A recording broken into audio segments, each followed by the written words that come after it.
अरे रोशन, इतनी रात को? मामा थी और पीछे कुछ बदमाश हमारा पीछा कर रहे हैं। क्या? कहाँ है वो? ओए, कहाँ है साले? सामने आओ। भगवान का बेटा शुक्र तुम है। न होते तो पता नहीं क्या होता। बेटा सुरेमनपुर वाली गाड़ी कितने बजे आएगी? अम्मा आज ट्रेन बहुत लेट है, रात 11 बजे आएगी। अरे बाप रे। इतनी देर? अब क्या करेंगे माई? बेटा तुम्हें कहाँ जाना है? वो तीनों फिर दिख रहे हैं। देखो ये लोग यहीं उतरे हैं, पीछा करो। मुझे बहुत डर लग रहा है। डरने की जरूरत नहीं है, मैं साथ हूँ। अगर ये लोग कुछ कर दे तो? बस थोड़ा आगे मेरा मामा का घर है। यह एक सच्ची घटना है। बलिया का एक लड़का था जिसका नाम रोशन था। वह अपने स्कूल से पढ़ाई करके बलिया स्टेशन पर जब आया तो वहाँ एक लड़की और दो औरतें थी। वो लड़का से पूछी, बेटा सुरेमनपुर जाने वाली गाड़ी कितने बजे हैं? लड़का बोला, मोबाइल में चेक किया, बोला सुरेमनपुर का गाड़ी तो बहुत लेट है, 11 बजे रात में आएगी। अब दोनों महिलाएं घबरा गई और लड़की भी घबरा गई। इतने बजे रात को हम लोग घर कैसे जाएंगे? फिर वो लड़का से पूछी, बेटा तुमको कहाँ जाना है?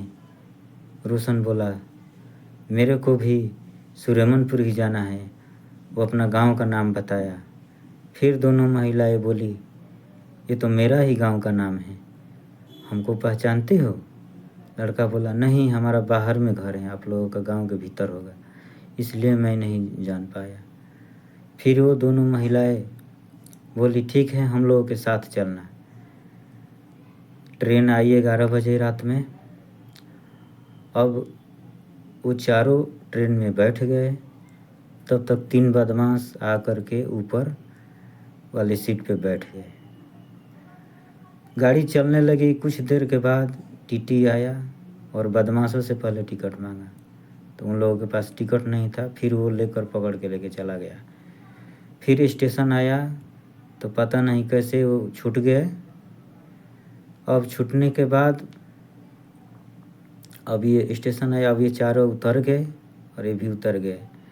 लड़की बहुत डरी हुई थी क्योंकि वो पीछे पीछे आ रहे थे। और फिर लड़की ने रोशन का हाथ पकड़ लिया, लेकिन रोशन बोला, तुम घबराओ मत, थोड़ा भी मत घबराओ, मैं हूँ ना, मेरा मामा का गांव बीच रास्ते में मिलेगा, घबराना नहीं है, नहीं डरना है थोड़ा भी।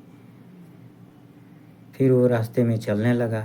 जाते जाते कुछ दूर के बाद सच में मामा टार्च लेकर के बाहर आए थे और उसने टार्च लगाया तो देखा रोशन आ रहा है। तो फिर वो बोले, रोशन इतने बजे रात को कहाँ से? रोशन बोला, मामा बहुत लेट हो गया, ट्रेन लेट कर दी और ये लोग मेरे गांव का हैं, लेकिन ये बदमाशों ने पीछा किया हुआ है। मामा ने ज़ोर से बोला, कौन है साले, किधर है वो? जब बदमाशों ने ये बात सुना तो भाग खड़े हुए और भाग गए और बोले कि पता नहीं कौन आदमी आ गया, चलो भागो यहाँ से, नहीं तो हम लोग पिटा जाएंगे। पूरा बदमाश भाग गए। अब औरत दोनों महिलाएं और लड़कियां बहुत खुश हुई और बोले कि अगर बेटा तुम नहीं होता तो हम लोगों का क्या होता। और गांव तक, घर तक वो लड़का ले जाके छोड़ा, उनके घर तक पहुंचाया। और वो महिलाएं बोली कि बेटा कुछ खाना खा लो, लेकिन रोशन ने मना कर दिया। बोला कि नहीं खाना नहीं चाहिए, हम जाएंगे घर, हमारा भी लेट हो गया है, हमारे घर वाले भी परेशान होंगे। ठीक है, बहुत बहुत धन्यवाद। और दोनों महिलाएं और लड़कियां और उसके पूरा परिवार उनको बहुत बहुत धन्यवाद किया। तो ऐसा कहानी सुनने के लिए भाइयों मेरे चैनल को सब्सक्राइब करो